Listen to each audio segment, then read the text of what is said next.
Hello, everyone, and welcome to metroTV. I'm your host, Andy Hoig, publisher and CEO of Metro Magazine. I'm excited to tell you we're going to be kicking off a nonprofit holiday extravaganza, 8 weeks of contribution. Now, we all know what a challenging year this has been for everyone, and especially those in our nonprofit community.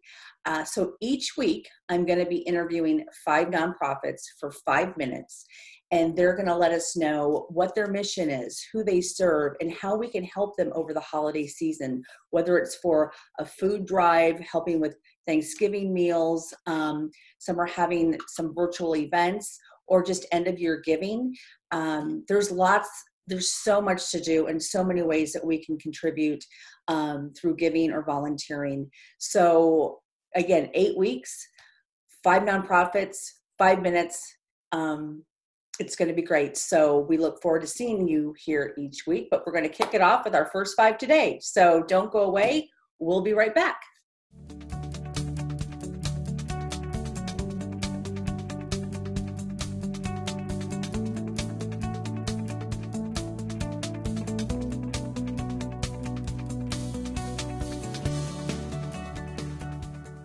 Well, welcome. We are here with Candace Gregory. She is the president and CEO of the Open Door Mission.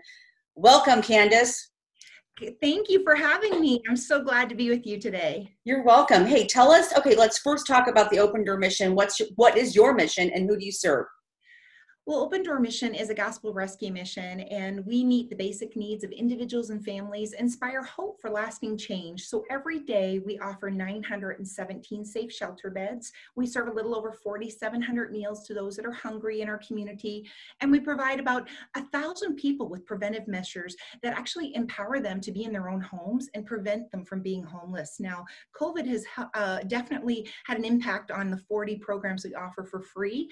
But Andy, we're just getting creative and doing it differently. Well, you do so much for so many all year round, but I really want to talk about the holidays. How can people contribute to your organization over the holidays? Well, we are anticipating more than 6,400 children for our Project Santa program. And in the past, we have allowed parents to actually come through our Toy and Joy Shop, Andy, and they choose anywhere from 8 to 10 items that would be appropriate for their child to celebrate during Christmas or Hanukkah or whatever their celebration is during this holiday season. But unfortunately, due to social distancing, I'm not going to be able to run the program that way. And so it is going to be drive-through, which means I'm going to need a lot of different type of items this year, like stuffed animals, things that you could use all the time indoors, like bubbles, and then of course the standby coloring books and crayons. You can visit our website, and we have actually a complete list of toy items that we're looking for Project Santa. And do you need? You've got the items you need. What about adults? Well, we actually do Christmas bells for them, and we have a complete list, and even an Amazon wish list, because we know that people are looking for convenience this year. And so we have a list on our website at opendoormission.org, and it is generic things, Andy, things like an alarm clock, a watch, a curling iron, a blow dryer, because many times, many of our adults that are experiencing homelessness are trying to get back into the workforce. And so we're looking for some things that will help them and equip them to do that. And what about volunteers? Are you looking for, can people volunteer? Oh, Andy, I'm so glad you brought volunteers up. Can you hear me? We miss our volunteers. You know, COVID has definitely taken a toll. And so we know that many people have to volunteer in place. We have that on our website at opendoormission.org under our volunteer button. For all of you that don't have underlying health issues, that can social distance, can wear a mask, we encourage you to join us, because we are desperate for volunteers for serving our meals all the way to the front line where we're passing out the turkeys. So there's something for everyone to make a difference this holiday season, Andy. Yeah. Well, we have about a minute left. So this went by quickly, you know, trying to keep these interviews to 5 minutes. Obviously you can use money. What about, okay, so we're talking about anything for Thanksgiving that people can do? You know, we actually are right in the midst of turkey and fixins, and we started actually the first day in November, and people are lined up at 7 in the morning for a program that doesn't even open till 11. So that shows you the desperation and the food insecurity issue in our community. And so we are giving away a turkey or ham, so a choice of the families, as well as the fixins along with their food pantry. And so we are in need of people who will be a personal shopper to help that family with the choices off the shelf that goes in their carts, as well as registration. It's a sit-down job where you can just put the information into the software. Or if you'd like to behind the scenes, you can take that winter coat and keep hanging them up all day long. And so, because it doesn't help a mom if it's in a box, Andy. Yeah. All right. So, I mean, so many ways for people to contribute back to the Open Door mission over the holiday season, over the next 6 weeks or 5 weeks, 8 weeks. I'm not even sure how long. It all runs together now. It all runs together. So encourage people to go to website again is opendoormission.org. You can click on the Give Now if you'd like to make a donation. 90 cents of every donation goes directly to guest services. So we're all about stewardship. You can visit our volunteer section, or you might want to search our volunteer in place section for drives that are going on. All right, Candace, thank you so much for joining me, and wishing you a, just a God-blessed holiday season. So thank you. Happy holidays. Okay, bye. Bye-bye.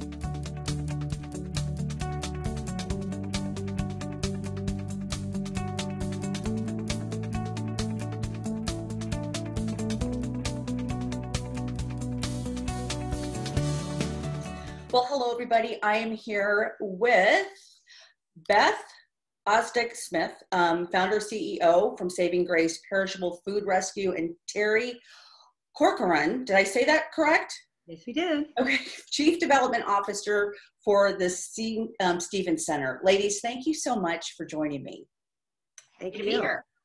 So I first just wanted to have each one of you talk about your mission of your organization and who do you serve. So Terry, I'll start with you. Okay, great. I work with the Stevens Center, which we have been in existence since 1984. With our mission is to partner with our community, families, and individuals to overcome homelessness, poverty, and addiction. And we do that through 3 distinct programs: our emergency shelter, our permanent supportive housing apartments, and our HERO mental health and addiction recovery program. Yeah, go ahead. We serve approximately 1,500 individuals a year. Okay. And Beth, what about your organization? Yes, Saving Grace Perishable Food Rescue. I know it's a mouthful, but until people get used to about perishable food rescue, right? So we connect excess perishable food from local food purveyors like restaurants, caterers, grocery stores, and we redistribute it free of charge same day to local nonprofits that are feeding the hungry. We do that by using refrigerated trucks and professional drivers with food handling license. We call them our food ambassadors because they're working with a lot of people on both ends to make sure we're getting it there healthy and safe. The other part of our mission is to bring awareness and then help to educate our community on food waste and hunger. And we are now taking the food to over 40 nonprofits. We have over 50 food donors. And one of our nonprofit partners that we've been working with since, I believe it was 2014, Saving Grace is only 7 years old, but is the Stevens Center. So we're here to partner up for a new event. Well, let's talk about that new event. It's called Omaha Hunger Experience. So take it away. So the way this came about was because we are partners and collaborating. We are also old friends and colleagues.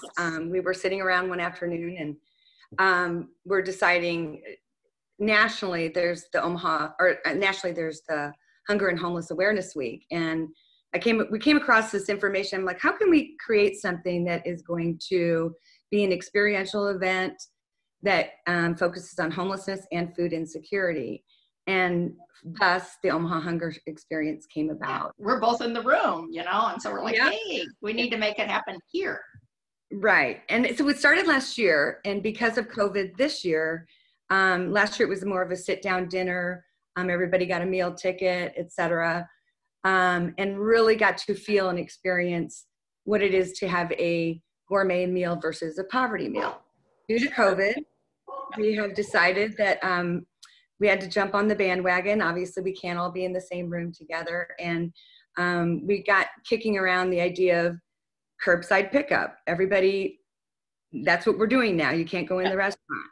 And so what this event is basically you pre-order your food. That includes a gourmet meal for 4, sponsored by Attitude on Food, as well as you would also get in the kit a poverty meal, which is like basically a sack lunch. Sure. It's a sandwich, basically. Yeah. And the main thing that the single determining factor of what each guest gets is fate. You know, you just never know, especially in these times. Many people are on the borderline of homelessness and or hunger or food insecurity.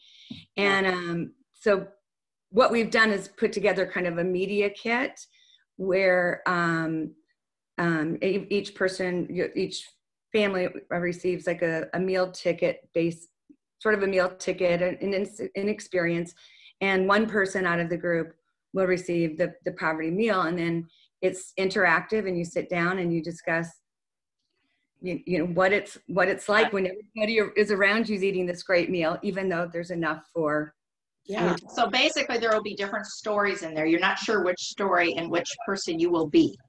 So when you pull that out, that's part of the experience. And then you'll know which meal you will get, but you'll also understand the story. Wow. Okay. That is an experience. It is. It's an interactive experience. Last year we did it where people sat around a table and they didn't know which meal they get. It just happened to be the ticket. But this time they'll get a packet when they come. They'll get their meals and then they'll get a packet and it'll have this whole thing explaining it. And this is the steps. And please, then just draw this out and then you'll know which person you are and it'll have a storyline. And so it will really, I think, be very effective, and then we'll like feedback from that. So that was I was going to ask. Do people get back to you on their experience? So we're going to have a hashtag there that they can do their feedback and where you were and how that was. So it's actually the experience and a great meal and a great conversation. So it could be a family or it could be with your friends.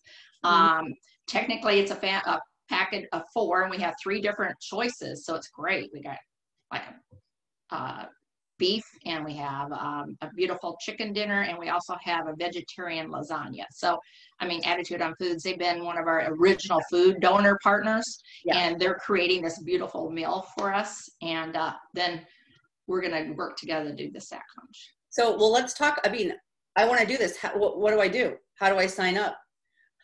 So you go ahead. So it's $75, which feeds a family of 4 individuals or a family. It's heat and serve. So it's the curbside concept. You pre-register. Today, November 10th, is the deadline for registering. And you can do that at on our either one of our websites, which you'll be putting up, or hungerexperience.com. With that, you'll get your gourmet meal, a poverty meal, 4 story cards, infographics, and then there is a video, kind of a video that 2 different videos that you, real life videos that you can watch from your. You could just scan or go to our website, but it has a scan code to look at the videos. And then if you bring the extra great thing about this, because it's just a week before Thanksgiving, that it takes place on November 19th. If you bring a turkey or a ham, we'll have our Saving Grace trucks there, and they will take them immediately after the event down to the Stevens Center to divide between their clients and or other people in the community. Okay. And so then you'll get a dessert. Wow. Dessert if you bring the ham or turkey. So it's all win-win, right? Yeah. Gobble, gobble. What a yes. Again, what a great experience. And how many people, we have like about 30 seconds left. So how many people are you prepared for? Or I mean, is it going to be up to 200, up to 200. And then we also want to say that this is a kickoff for our annual fund drive. So we'll both be putting out, you can go to our websites if you just love what we're doing. And we think you will, because there's so much need out there now, especially Yeah. after COVID, but always were. And so if you go to our websites and you can donate to either one of our organizations, both our organizations, and just come and join into this fun and have a great experience. And I would like just to do a quick shout out. American National Bank has stepped up to be our presenting sponsor. Okay. And WMK Media is our media sponsor. And of course, Attitude on Food, which is provided. Right. And then you'll be going to pick up your meals at American National Bank, and they're going to have a lot of their, some of their employees there as volunteers. Wonderful. Well, I'm so excited for this, and I just want to thank Terry, Beth, thank you so much for joining me today and telling us all about this. So wonderful. Thanks for having us. You're welcome. Happy holidays. Happy holidays to everyone. Thank you again, Andy. Great to see you. Okay. Bye.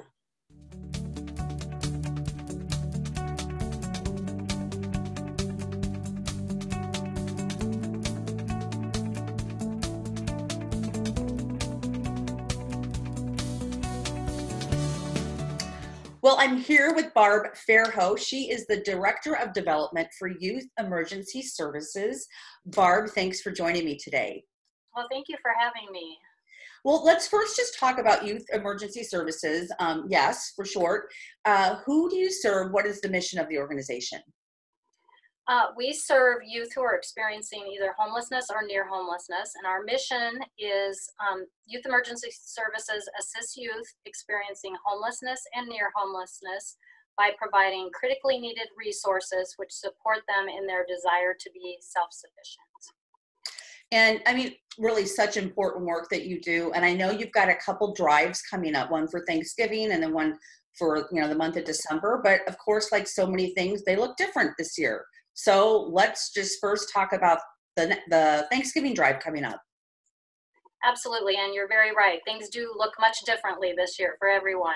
So in November, YES recognizes two different things. We recognize National Homeless Youth Awareness Month and also National Runaway Prevention Month. And so in order to highlight those two things and bring recognition to it, we do different things, different promotions. And one of the things that we're really excited about this year is we've formed a partnership with Pickleman's Gourmet Cafe, and they have 5 locations here locally. And what we're doing is throughout the month of November, students can go in and order a meal, and then they have the opportunity to give $1 that comes directly to YES in our work to help homeless and near homeless youth. So we're really excited about that. In exchange for that donation, they also get a coupon from Pickleman's that allows them to get a free cookie or beverage upon their next visit to Pickleman. So it's really neat, and we have a really cool success story that goes along with it too. One of our former clients is actually a shift manager at one of those locations and is well on her way to a very successful life. So we're excited about that connection as well. Yeah. What a great collaboration and partnership between the two. So, okay, so that's coming up, and how long is that going on for? That's for the whole month of November. And then we're doing a couple of other things. That Woodman Life is going to be lit green on November 23rd to also highlight the National Runaway Prevention Month. And then we're doing a drive for, typically we have a big meal at our Street Outreach Center for youth for Thanksgiving. We're not able to do that this year because of COVID. So what we're doing is we're doing a turkey meal drive that is being done through Hy-Vee. Okay. And by donating, it's about $50, you can provide a Thanksgiving meal for 4 young people. And then what we'll end up doing is getting that to them, taking it to them through our mobile pantry, wherever they're staying. And so that's a great way to, if you want to help provide a meal, a Thanksgiving meal for our youth, then that's a great way to do it. And we're just asking people make the donations by the 18th of November. That way we can get it ordered and get it to them. Sure. All right, let's talk about December and how can people contribute back in December. Absolutely. Yes. So December, again, will look different. And so we typically have a Santa's workshop where youth get to come in and they get something to eat and they get to pick out gifts for their friends and family, and themselves. that kind of thing. We're not going to be able to do that, but we will be able to get things to young people, and they can still visit the Street Outreach Center, just not in a big group. So we're asking people to donate gift cards to places like Walmart, Target, Hy-Vee, Walgreens, those kinds of places in $10 to $20 increments. Bus passes, the adult bus passes. Then we have some other things like items that we need, new items, headphones, Apple and Android chargers, you know, because sometimes youth, that's the only way they can be connected. So they need to have their phones charged. And that's the only way they can access internet, that kind of thing. Also winter items, new coats, gloves, those kinds of things. We have all that need listed on our website, yesomaha.org. And of course, monetary donations that we can always use to fill in the gaps for the items that we don't receive. Yeah. Okay. Well, we've got about 30 seconds left. So you said yes.org. Yesomaha.org, yes. Yesomaha.org. How long can people, and they're dropping them off to? Yeah, we're asking that people send them or drop them off to our admin office that's located at 2679 Farnham Street. Okay. And that's between the hours of 10 a.m. and 1 p.m. because we have kind of adjusted hours due to COVID as well. Or they can always contact us and let us know, you know, mail us gift cards would be fine, whatever works best. So we just truly appreciate the support of the community. Yeah. So lots of ways to give back. And I know, again, your organization does so much for the youth in this community. So just thank you for joining me today. Oh, thank you so much. We really appreciate it. Okay, you're welcome. And happy holidays. Same to you.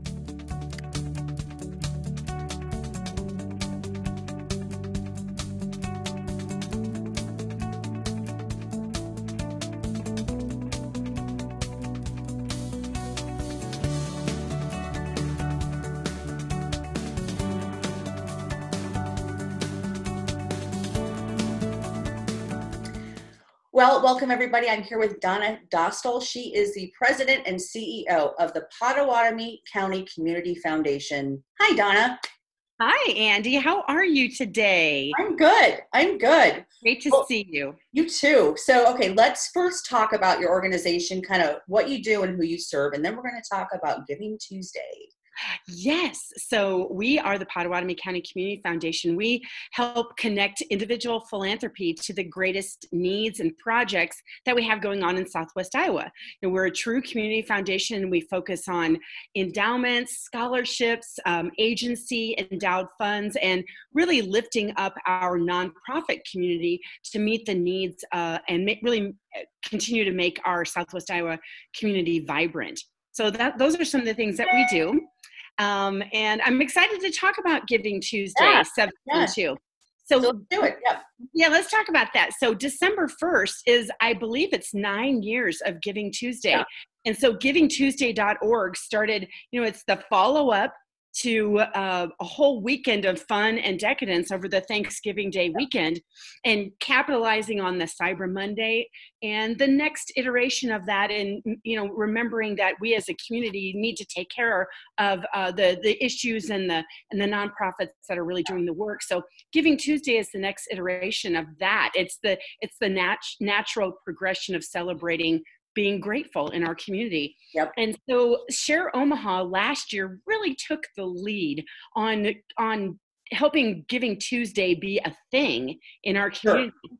And as our nonprofits know here in the Omaha metro area, the focus on kind of a day of giving has been for a long time on Omaha and Pottawattamie Gives. Right. Well, with that kind of transitioning out, and Share Omaha and the Pottawattamie County Community Foundation in Southwest Iowa taking the lead on what is the next big thing to help nonprofits get the word out about their organizations and really capitalize on that in true sense of philanthropy in our community, Giving Tuesday is a great next step.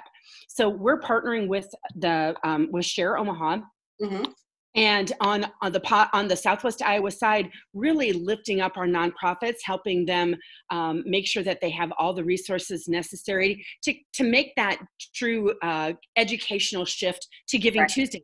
help donors find that day as a great solution to supporting their organizations. Yeah.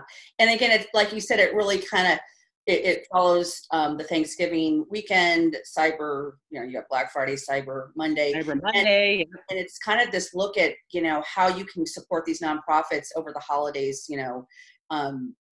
through the end of the year. Right. So, right. And this year is such an important year to make sure that we're focusing on the solutions that are helping our communities be strong with the COVID-19 pandemic. And nonprofits are struggling as a whole because, they can't have fundraisers and such. So this is great timing for them to be able to leverage this day of giving. And so one of the things that we are doing, not only partnering with Share Omaha, they have amazing resources. They have animated Facebook things and graphics and all this kind of stuff so that nonprofits can be connecting to their potential donors. They're actually having, and I know that you're going to have Marjorie Moss on here, and you're going to talk about some of the resources that they're making available to nonprofits. And on the 712 side, on the Southwest Iowa side, we're going right along with them. We're going to be there handing out bags of swag so that nonprofits can have yard signs and all these things so people can start really becoming familiar with Giving Tuesday. But we at Pottawattamie County Community Foundation feel it's so important to incentivize that individual philanthropy as well, not only for today, but into the future and look at long-term sustainability, because we focus on endowments. And an incentive and sort of a fun perk to be able to do that, our nonprofit partners that have endowments with PCCF, we have a special code with a special code that their donors can use through the Share Omaha site that is PCCF 2020. We want to connect something good with 2020. So we're increasing. Yeah, we have a normal match to any gifts into our agency endowments or even individual endowments of 10%. And we're increasing it for that day to 20%. So we're doubling that match in honor of Giving Tuesday. That's awesome. Well, we literally have like 15 seconds left of our conversation. So I know givingtuesday712.org. You can go there and find out all about this. Yep. Hashtag Giving Tuesday 712. Yeah. So excited for this day and excited what it's going to do for the nonprofits in our communities. So Donna, thank you so much for joining me today. Thank you for having me. It's my pleasure, Andy. It's great to see you. You too. All right. Happy holidays. You too.